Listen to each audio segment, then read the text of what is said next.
नमस्कार शेतकरी मित्रांनो, आपला गहू पोटरी अवस्थेमध्ये आलेला आहे। तर आपण थोडक्यात पाणी व्यवस्थापन याबद्दल थोडक्यात माहिती घेऊया।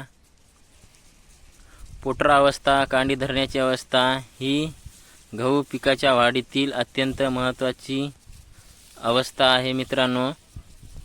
जेव्हा पाण्याची सर्वाधिक गरज असते, या अवस्थेत पाण्याचा ताण कमी पडल्यास दाण्याचा आकार लहान होऊ शकते आणि उत्पादनात 15 ते 20% घट होऊ शकते मित्रांनो। योग्य ओलावा राखण्यासाठी मित्रांनो 15 दिवसाच्या अंतराने आपल्या गव्हाला पाणी द्यायचे आहे। मध्यम जमिनीसाठी 15 ते 20 दिवसांनी, तर हलक्या जमिनीत पाणी व्यवस्थापन 10 ते 12 दिवसांनी करायचे आहे। कांडी धरण्याची अवस्था 40 ते 45 दिवस।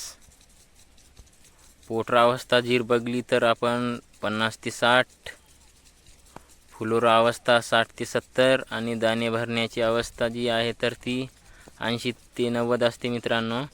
तर अशा प्रकारे पाण्याचं नियोजन करून घ्यायचं आहे मित्रांनो आपल्या गव्हाला। तर मित्रांनो, व्हिडिओ कसा वाटला कमेंटमध्ये नक्की सांगा आणि आपल्या चॅनलला मित्रांनो नवीन असाल तर आपल्या चॅनलला सबस्क्राईब करा। धन्यवाद।